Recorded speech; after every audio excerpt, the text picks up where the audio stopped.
Hello, I'm Brad Havermeyer, Hollywood acting coach, with some acting tips to make you a master at dating. We tend to get a lot of bad advice when it comes to dating. I hear outlandish things. Frequently I'll hear, just be yourself.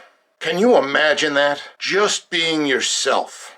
If just being yourself was good enough, the person you want to date would be stalking you. They'd be approaching you. They'd want to spend all their time with you. This being yourself does not work. So I'm going to tell you exactly what to do. Stay till the end and you'll have all the tools you need to succeed at dating. Let's say you manage to arrange a date with the person you want to be romantically involved with. The first thing you're going to think about is the location of the date. Most people will say, pick a neutral location, maybe have coffee, a sandwich, something like that in the daytime. No! What you want to do is you want to choose an extremely expensive restaurant, something far above where the normal person would go to eat. But you can put it on a card, borrow the money. You're setting up the parameters of impressing your date. When you get to the restaurant, what do?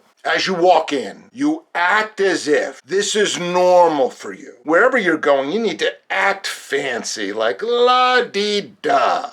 This is the greatest restaurant. La-dee-da, la-dee-da. Okay, this is nothing for you. Because remember, you're setting a standard of interest. You're setting yourself up as a high-level individual. All right? So we sit down at the restaurant. Right away, make it a big deal about which fork you're using. You look at the forks and just look at them. I go from the outside and I go from the inside. Look at the forks and then look at your date and sort of indicate that you're not super pleased with the way your date is handling the forks. Just a little bit. It sets them back a little bit. Lets them know again, you're quite a catch. And then you order, and as you're waiting for the food, normally the question comes up, so what do? This is where you get control of the date. When they ask, what do? You say, no, you first. You see what I did? I stopped them, and then I did what I wanted to do. Forced them to go first, and now you're going to see why. Let's say they have a decent job. Maybe they'll come back and say, well, I'm an attorney, or I'm marketing, something like that. Now you know what to do. You come back with the counter of that. If they say they're an attorney, if they say they're in marketing, you answer, I help poor little kids with foot problems get braces. You see what I did? They said something normal, which can be determined as being selfish. They're just an attorney making money. They're just in marketing making money. Whereas you are helping little kids with deformed feet. It's the beep, boop method. You see? I'm an attorney. Beep. Crippled kid's foot, boop. You see what I'm saying? It's like the beep, boop, beep, boop. Attorney, beep, crippled feet, boop. Right away it makes them feel kind of bad about themselves. They're ashamed, and you're right there, okay? The next thing, if they come back with an answer, way up there, maybe they're a vice president or something of something. You come back with a job roughly 4 to 5 levels above your current position. So let's say you're a cashier in a grocery store. You answer that you own a grocery store, or that even better, you own a chain of grocery stores. You're the CEO or the owner of a chain of grocery stores. You see what I did? I'm a VP, blah, blah, blah. I own a chain of grocery stores. They're not going to top that.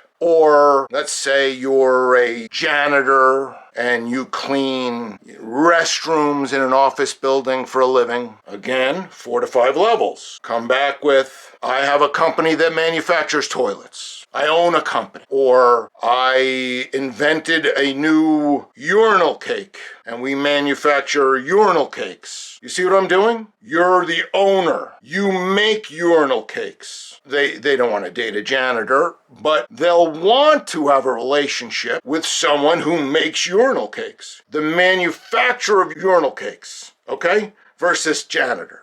All right. So another thing you might want to do during the dinner is you want to drop names. Names of famous people. I just had a cup of coffee with my good friend Martin Balsam. Or the other night, I ran into my buddy Tony Randall on Ventura. Something like that, but it has to be casual. You know all these famous people, and it's no big deal, and you're always hanging out together, and you have little inside jokes. And he said, never mind, you wouldn't understand. Oh, that's another good thing. It's like, you wouldn't understand. Start saying something, and then stop yourself, and then say, you wouldn't understand. And then look down, like you're looking at like a dumb animal or something, like a brain damaged rabbit or something. Just like, you wouldn't understand. This is beyond you. It's just show always that you're smarter, because then they're going to want to put it nicely, they're going to want to date you because you're going to make them smarter, because as dumb as they are, if they're hanging with you, they're going to look smarter. So you see, you add value. You're adding value with wealth. You're adding value with connection. You're adding value with your knowledge of restaurants.